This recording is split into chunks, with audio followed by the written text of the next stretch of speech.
Okay, I'll just give some feedback, most importantly on the GP campaign. There were 3 of us that went along to the last Redbridge Clinical Commissioning Group meeting. Graham, who's here, and Sandra. Sandra went along to say that she had problems getting through at her surgery, and she spoke to them for a good 10 minutes to get the point across. I was hoping she was going to be here, but perhaps she'll be at a future meeting to let us know. And she tells me that they were going to monitor the situation. So we'll keep an eye on that and find out what's going on. I was really pleased because I asked the clinical commissioning group to put a number on how many GPs they're short in the borough. And they said they'd do this. And I said, well, will you issue a report on how you're going to make good that shortfall? And they said they would do. Now that's really important because this is the plan to close King George A&E. So I'm keen to campaign for a plan to open more GP surgeries in the borough, because with the rising population we clearly can't cope. So if you'd like to help out afterwards, I've got some things to help out with at the end of the meeting, meetings you can attend, petitions, things to do. On a positive note, on a note of showing that we can make advanced working together, when there was a change of council, one of the first things they did, they issued a Redbridge suicide prevention strategy. It's the aim being to monitor suicides in the borough and work out a way of how to reduce suicides. But that went onto the back burner. Nothing seemed to be happening on that. And I and other people were chasing them up, Samaritans, Ramfell, which is a refugee charity, and perhaps most importantly, Councillor Paul Cannell, who's the leader of the Conservative group. He went public today in an emotional post on the website detailing what he perceived as shortcomings with friends' treatment. Two of his friends committed suicide, and it was a very emotional plea that he wanted this group to be set up again. And today at the Redbridge Health and Wellbeing Board, Mark Santos, who's the chair of that board, said yes, they would get it up and running again, which is it's a small step forward, and it shows that if people come together and ask for something to happen, it happens. So that's the purpose of organising the meeting. If we can work together to campaign for more GP surgeries, work together to campaign for the A&E to stay open, we've got a chance. It's a lot easier than one or two of us spouting off about it. We've got to work together. I'll give a brief report from the BHRUT board meeting. BHRUT stands for Barking-Havering Redbridge Hospitals Trust. They manage both King George and Queen's. And at their last board meeting, there were some steps forward. The A&E waiting times have got better. They're still not hitting the safety benchmark of 95%, but they're hitting 92%, which is a big improvement. And also waiting lists are coming down. Again, it's a big improvement. They're not there yet, so they're to be congratulated upon that.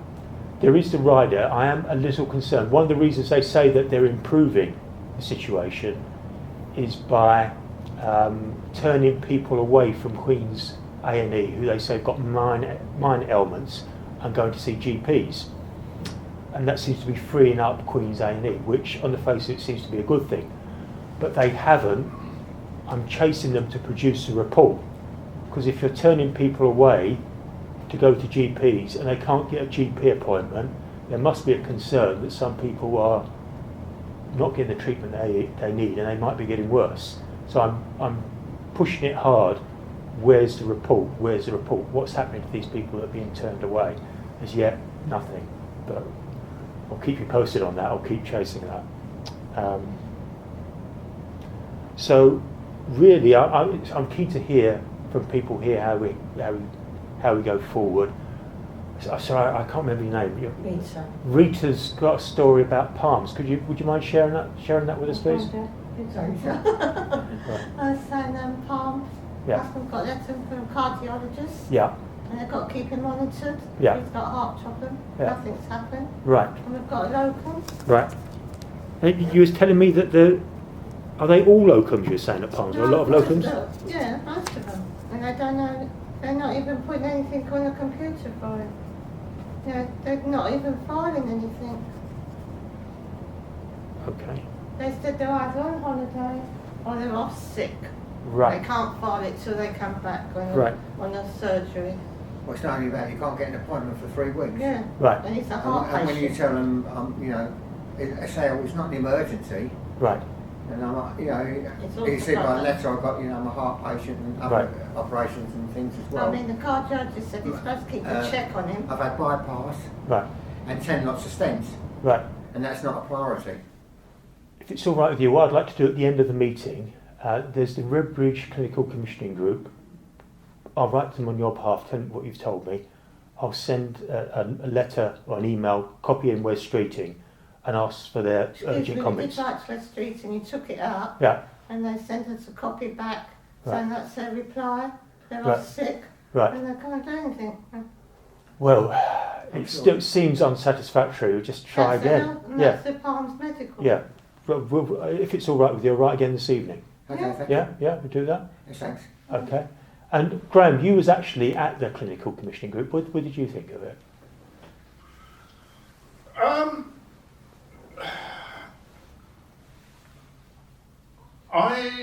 I would have found it more beneficial if I'd managed to get access to the notes of the previous meeting before the meeting, Right. instead of trying to catch up with Right. hundreds of pages as meetings Right. go along. Right. I was somewhat disappointed that, despite the fact you'd asked a question previously Right. about the numbers of GPs that we're short of Yeah. in the area, that not only could they not provide you with an answer, Right. but they also seem to have forgotten that they'd been asked a question. Right. Yeah. Yeah. I'm afraid when I don't know how it was presented to them before, so I Right. mustn't Right. jump to conclusions, but Right. the conclusion I would normally jump to is that they've chosen to ignore it in the hope that it will go away, and it seems like a lot of work. And You could well be right. But the key thing is to push yes, them. The Redbridge Cabinet meets on the 18th of October. Councillor Santos is responsible for overseeing the council supervision of the local NHS. So if some people can come along with me, I'm going to say let's welcome that announcement by the Clinical Commissioning Group and ask him to say what he wants to see in the report. Encourage him to have an interest in the report, because it's his job. It's his job to monitor what's happening with our local NHS. So if we can get him on side, that would be really useful. the other thing which it didn't occur to me earlier, obviously, I was going to mention it, is if they can't tell us how many GPs we are supposedly short of in the area, what is the formula for calculating the number of GPs per head of capita? I completely agree. They are the Because if specialists. they haven't got that information, No. then they can't turn around and say we've got too many or too few GPs, because basically they're all at sea, they haven't got a clue. They've issued a report, which I can send you later, that says that they are short of GPs, but they haven't put a figure on it. So to my mind, the first step is put a figure on how many GPs they're short. I've put in a Freedom of Information request saying how many GPs have we got in Redbridge on a monthly basis for the past 12 months, so we can monitor whether they're going up or down. I'll be keeping tabs on that, because it seems as though that's the vital thing, the number of GPs in the borough. Identifying the shortage and a plan to be produced to remedy the shortage and where they intend to put them, because it seems as though Aldborough Hatch is an obvious place to locate a GP surgery. But we really need the councillors on board, the MPs on board, and we need to keep on going to the Clinical Commissioning Group and saying, this is important, this is what we want done, will you do it please? They're dedicated public, sorry. I still don't understand how they work out how many GPs you should have. What is the criteria they use? Is it straight numbers of people? Is it by demands on the service, historic demands? Is it against anticipated demands, depending upon how the population's made up? That's for them to set their own criteria. They've said we're short. We know they're short because people can't get appointments. People are going straight to A&E rather than seeing their GP. And we can say that's a council. If anyone can come with me next week to the cabinet, it meets on the 18th, which is no, it's Tuesday week, isn't it? The 18th. Anyway, when is it? It is. The cabinet meets on the 18th of October. Next Wednesday. Tuesday, that should be, I think. Yeah, Tuesday. That's Tuesday week. So, if you can come, that'd be absolutely superb. I guess where I'm going with this is,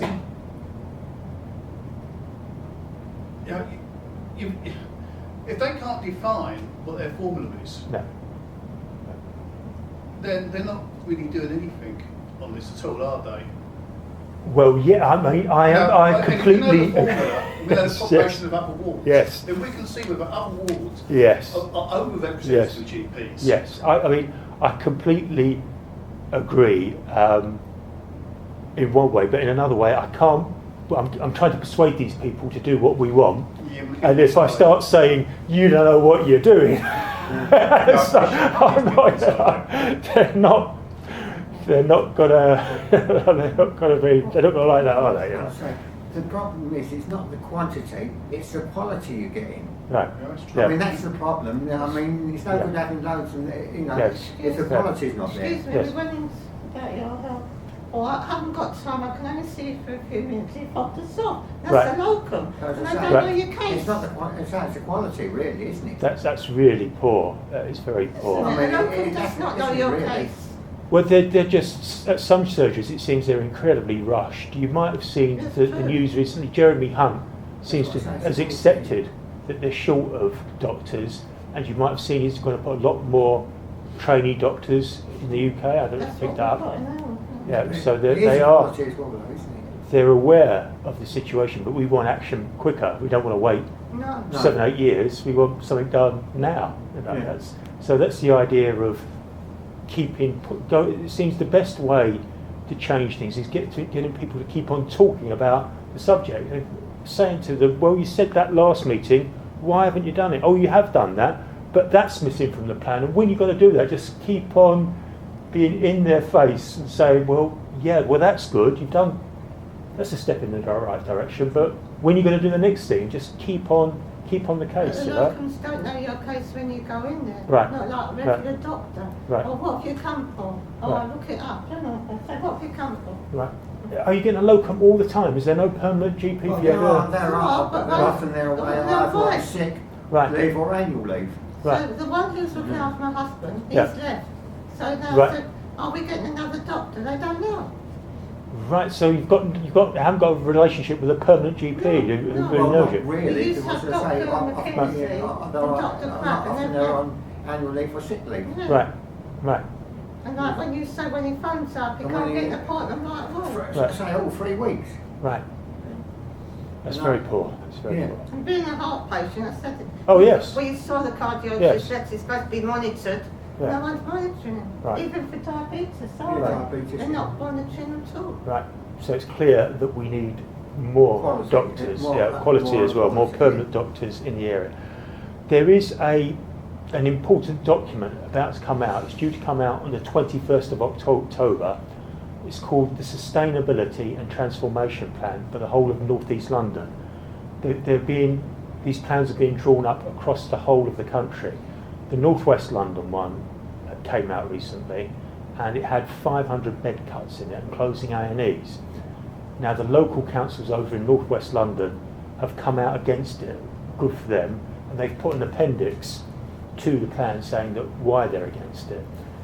Now I'm pushing Councillor Atwell to do the same for Redbridge, to say that he objects to the closure plan which will be in the SDP plan.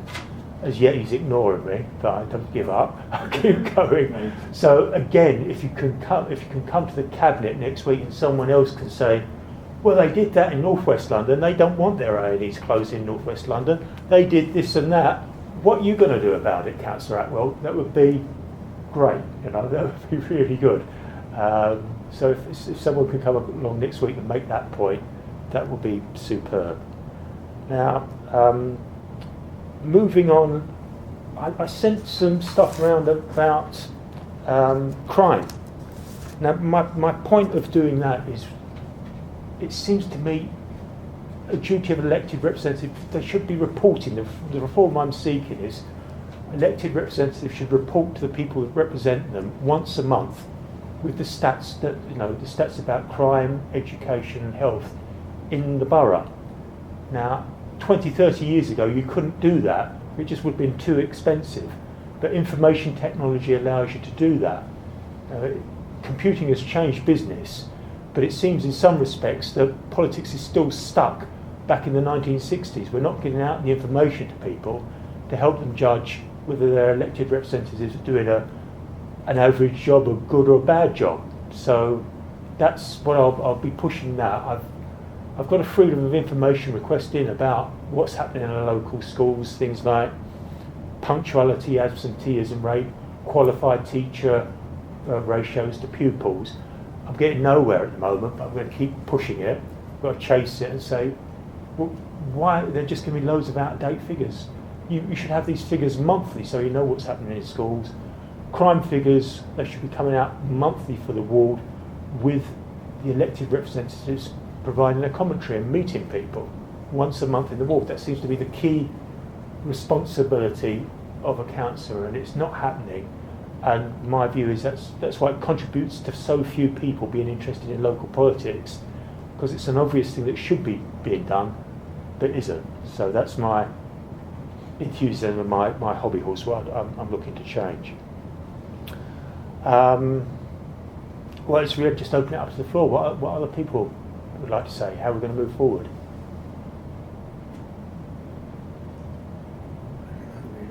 Yep. I would say one thing.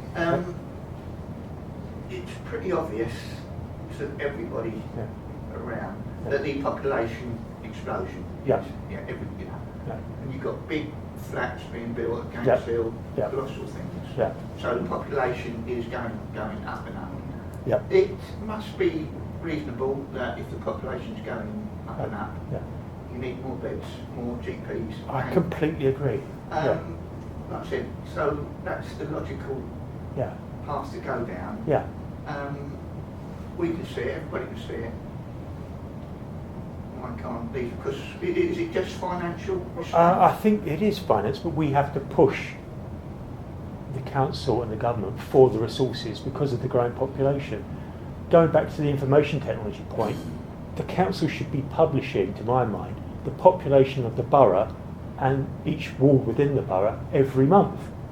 So we can judge, are we getting the resources to go with the growing population? Because, of course, that one by Jessup's, it's a huge site, isn't it? There's hundreds of people probably moving in there.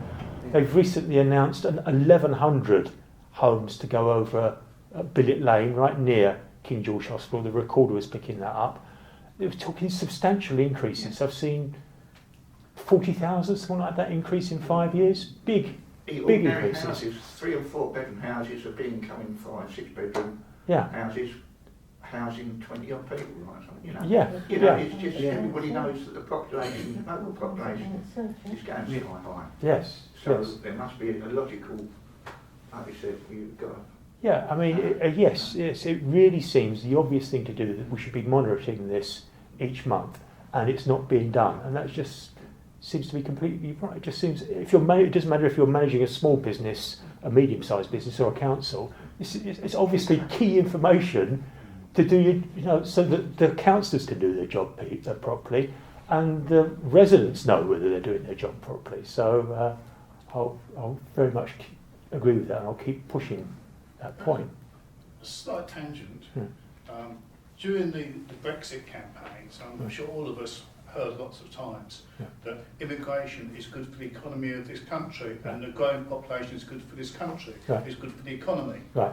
Bearing in mind that our population's been growing in Redbridge and in our ward in particular, So the finances must be doing well because population growth is good for the economy. Yep. So why isn't this feeding through to our local economy if it's good? Well, completely agree. We don't. It seems to me that Redbridge isn't getting a fair crack of the whip. The population is going up, but where the share of the public resources, education, health, we can't be sure because they're not giving us the figures each month. So that's why I'm chasing. I want these stats, so I know what's going on. I appreciate over the last 10 years they must have taken a beating over lots of business rates. I would agree with you because so many businesses are now houses. They're now housing estates. Well, all the factories and businesses have gone. Yeah. They just keep paying more and more people in. Well, who's paying for this? Where's the money coming from? We are. Well, it must create a financial shortfall for the council. Obviously, I will give you one. So what I'm going with this is, if it's not good for the council's finances, why do they keep approving it to build more? The pressure is coming from the local, coming from the GLA, the Greater London Authority.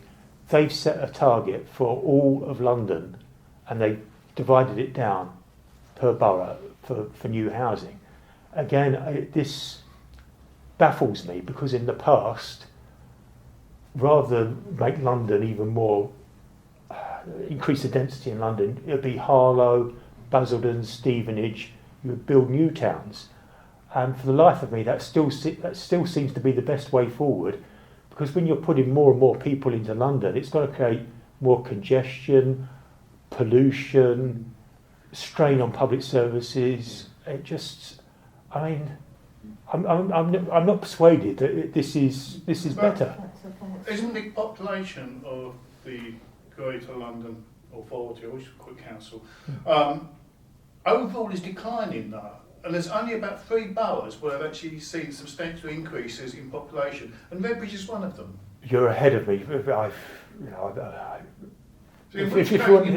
we're not getting the financial benefits of the extra population, and overall population of London is in decline, officially, official numbers, and they're the ones that pay the money in to the services to people officially here, then we should better say, well, hold on, the population's declining across London, and you're asking us to build more properties here. Well, why don't you go and build them somewhere else?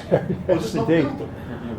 Well, yes, I completely agree. I put in an objection, and if I'm chosen, I hope to speak to say that this plan is just wrong, because we haven't got enough doctors, nurses, teachers as it is, and you're going to put all this more housing in here. It just seems all the amenities disappear, don't they? If you look around, some from commercial amenities like cinemas, then there's council amenities like swimming pools, sports facilities. The population's going up, the amenities are going down.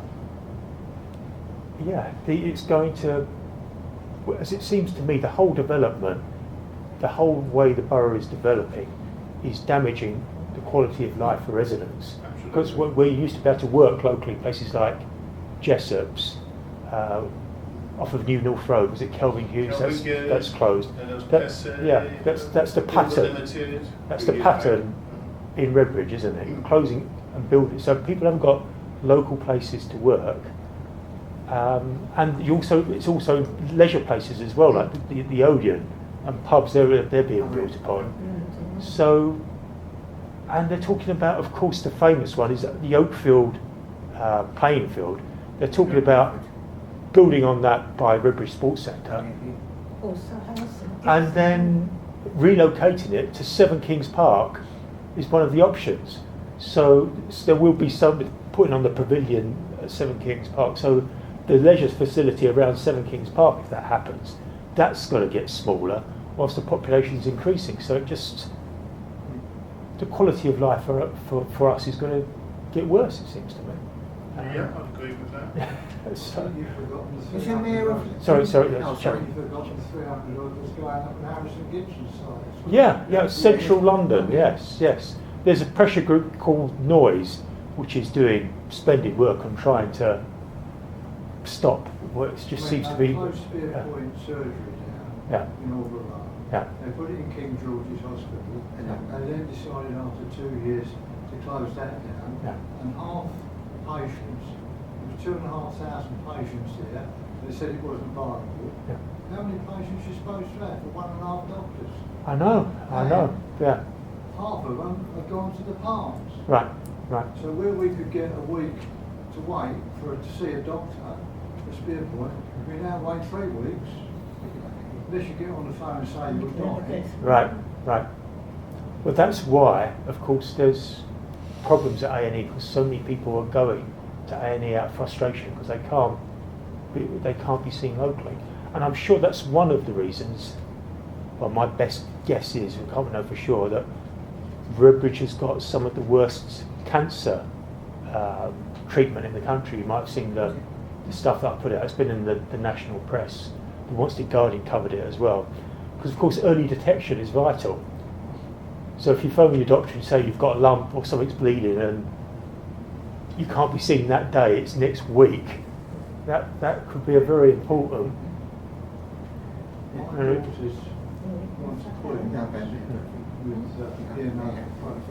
Yeah.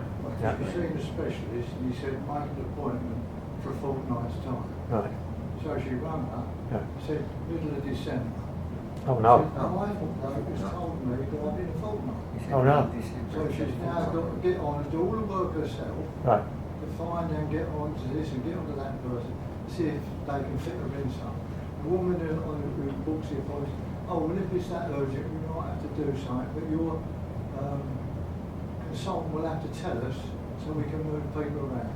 Right. It seems very well. It's the staff are doing their very best, but of course they've got too much work on their plate. They're struggling with the workload, so it causes a poor service at times. Well, I can't make out. They make an appointment to send you a letter. The letter, you can't go that day. You're either Harvard or something. So you ring them up. You wait ages and ages and ages. I made 9 phone calls the other day to change an appointment. Right. When you get through, I said, I want to cancel that appointment so someone else can have it. Got to have it, I'm on holiday. What they do? While I'm on holiday, they send me another appointment in the middle of the holiday. Oh no. In fact, Oh dear. I'll keep all the file, all the letters on. Right. So when I rang her up, she said, oh, you'll have to wait 3 weeks. I said, what do you mean you have to wait 3 weeks? You're the ones who've made the muck up, not me. So then suddenly someone comes back and says, oh, come in at the end of the week. Right. I think also. Well. So the system is wrong. Yeah, it's just a huge workload There's too that many they can't people work with. chasing bits of paper and not knowing what they're doing all the time. Yeah. Sorry. Yep. Running a business is a big problem. Yes. Is anyone else who hasn't spoken would like to speak? I think the receptionists think they're gods. What Right. are you phoning up for? Right. Isn't it? Right. Can they make an appointment? Oh Right. no, it's not important. We'll wait till next week. Right. If you're lucky. Yeah. Right. You've got to be lucky. Yeah. I think there's a lack of accountability in the appointments departments at the hospital. Right. Because I had this with my mum a couple of years ago, and I was not current. Right. I'm sure a similar thing will still happen. She had dementia, still has, and I made an appointment for her. This was not to do with dementia, this was to do with she had gallstones, Right. which was a little bit painful, Right. very painful. Right. So they sent her an appointment thing, and she already had an appointment to see the dementia specialist on that day. So I phoned them up, right back to them, and say, well, Mother can't take this appointment because so-and-so, she has no appointment with another consultant at that time. Right. So they said, oh, okay, we'll send her another appointment. So they sent her another appointment, and it's come. And it's come like the day before the appointment, which is rather nice as well. Right. And there was no one available who could transport her to the hospital the following day. Right. So she phoned them up and explained the situation. Bear in mind she was in the late 80s with mild dementia. Right. And she explained it all to them. And they said, oh, okay then, don't worry about that. You need another appointment. Oh no. Well, a couple of weeks and no letters. So I've gone down to see them with the original appointment. So where's the new appointment then? And they said, you missed 2 appointments. well, no, the first appointment, you double booked us with 2 consultants. Right. And the next appointment, you gave Mum on 1 day's notice, she had no one to take her to the hospital. Right. She phoned and told you, and now you've counted that as 2 missed appointments. Now, I know missing appointments is something which cripples the NHS, people not turning up genuinely. Yes. But what they seem to be doing, instead of attacking the people that do deliberately just not bother turning up, is they're targeting the old of the weak again, the people who can't defend themselves. I'm sure you're right, but I would say in their defence they're not doing it deliberately. It's just because they're so rushed. You know, I'm sure they don't pick on, but it's always the same. If you're willing to stand your ground and make an argument for why you should get something, you're a lot more likely to get it, whatever it is, than if you're elderly. Well, the point is, they weren't missed appointments. It was the person who was inputting the data into the system that classified them as missed appointments. They weren't missed appointments. Right. They were rescheduled, Right. once because of the fault of the NHS. Right. Well, the second one I would say is also fault of the NHS because they didn't give a reasonable time. The day before isn't a reasonable time. Right. And if the postman had been delivered at his normal pace, it would have arrived the day after. But postman okay. Right. So whilst they should be held accountable, I'm saying the person who puts that data into the computer that decided that those appointments were missed when they weren't missed should be held accountable. Oh yeah, of course. But there's no way you can be accountable in NHS. Well, if you come along to, I'm talking about personal accountability. I'll leave I'm you. not talking about I'll give you conversations just chasing people around, because I don't believe ambulance chasing. The Matthew Hopkins appears to have done well at the HRUT. He has made progress. He's always talking about accountability, transparency. So, this is the stats for your particular part of the hospital. I hold you accountable for it. So it just seems to me most basic management technique that you have transparent performance regime. This is what you're meant to be doing. Are you doing it? And then hold the people accountable if they're not doing it. It's easier said than done. It's easier said than done, of course, in a huge institution. But that is very much his way of working when you see him in action on the board. I can only suggest, Graham, if you've got the time, come along to the BHRUT board meeting, ask some questions about accountability. What are you doing about data? I've got concerns that your data is inaccurate. How do you validate it? What are you going to do to make that data better? Is there anyone else who's not spoken who'd like to say something? I feel quite satisfied with the poem, so yeah. Oh right. So you've had the same GP, have you, sir? It's no, several. Right, but they've been okay. They pushed from one to the other. Right, but they've been okay. That's. Well, the ones I've seen is I'm pretty fit myself, so I don't really worry about it. Oh, good. So, good. And yourself, sir, at the back, have you anything to add to the conversation? In King George's Hospital in the X-ray department, when you go in there, right. As soon as you hand him the form, the doctor's put on it urgent. Right. 3 weeks. Mr. 3 weeks, I call it. Oh dear. So when I phoned up, they said, "Oh, you haven't got to wait. Come in straight away. Right. Because you're over 80, you've just come in and wait your turn." Right. So I went in at 4 o'clock. Was seen at 10 past. Oh, brilliant.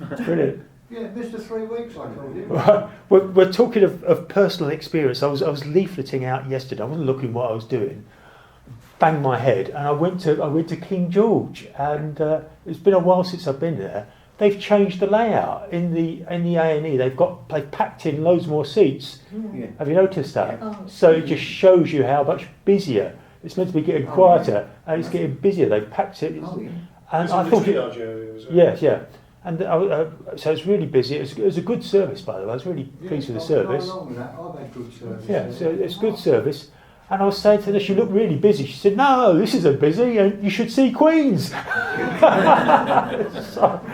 I said, "Where are they going to close it?" And she said, "Well, I don't know. But they're going to produce this plan on the 21st of October. It's going to call for robust plans for closing it. It just seems madness, but they just That's why we need to get together and get to these meetings and say, how on earth can you be doing it? Well, I hope they don't close it. Your site. Yeah, right. Now I'd like to spend some time. Sorry. I said people have already considered this about the closure of A&E at King George's. But for people that live in most of Bedfordshire, probably in Aldborough, we're in a better position than most people. Right. But how much extra time is this going to put on an ambulance driver getting somebody to hospital with emergency? I completely agree. One of my questions that was unanswered at the last BHRUT board meeting was about that point. One of the first phases of closing the A&E was to say we won't take children. Blue light ambulances will no longer go to King George A&E, so they take children to Queen's instead. Adults are still going to King George. And there's a Sheffield University study that says for certain conditions, I think it's allergic shocks, breathing difficulties, asthma, things like you would expect, it's important to get to A&E as quickly as possible. Actually, it's life-saving stuff. So why are they taking these children past? I was going to, I'll make sure I ask again at the next one, because they only let you have 2 questions. So I was cheeky and tried to get another one, and they wouldn't wear it. Well, what's going on? You're taking these kids past King George. Can I have some evidence? Is that really the best thing to be doing? Because of course, if you can get that overturned, if you can get them to take blue light children back to King George, that's a big step in the right direction, especially 5 years since then. So it's a really important button to push. Well, exactly. There's a dedicated children's A&E. So if yeah. So if a parent takes their child in, they've got an asthma attack by car, they get the treatment at King George. But if they phone on an ambulance, they'll go to Queen's. I don't see the logic of that. It looks as though they've jumped the gun. That's my concern, and it's not good for local children. So I will keep pushing them. Sorry? Yeah. I know. Got the ambulances there, they're all in the hospitals, aren't they? Right, yeah. Oh, they have, believe me. Yeah. I live near enough to the ambulance station to know there are ambulances in there. Right. But sometimes they even change their mind when you get an ambulance. Because when I was in there, they said we're going to take you to King George. Oh, yeah. And just before we got to King George, they said, we're not going to King George, we're taking you to Queen's. But the cardiologist And 2 minutes before we got to King George, they changed their mind, they took me to Queen's. And if you're taking to A&E at Queen, King George, they could have helped him more because he could have saved him being a heart patient. Right. They could have seen to him quicker than going to Queen. Yes. It was on We're 5 minutes away. They changed their mind. Right. Well, I want to spend some time with Rita. So let me just hand these out before. But I do sound quick, I will say that. That's some meetings that's coming up. Oh, okay, thank you. I'll share it. Thank you. Presumably, Andy, they'll have facilities for the ambulance. Oh, I think. Queen's. So they have Facilities for the ambulance, do they Yes, there is. I've seen the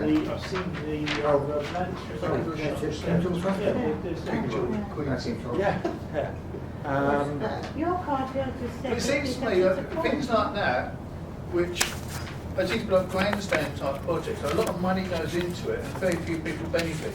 I mean, if you have a moment to pick this back to me, that's a petition sheet. Petition we pushing. Okay. That's all right.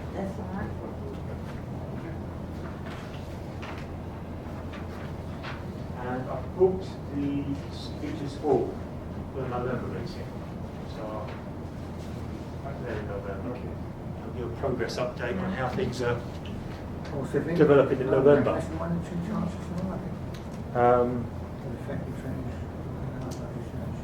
So before we wrap things up, is there anyone who hasn't spoken who'd like to say something before we go? No?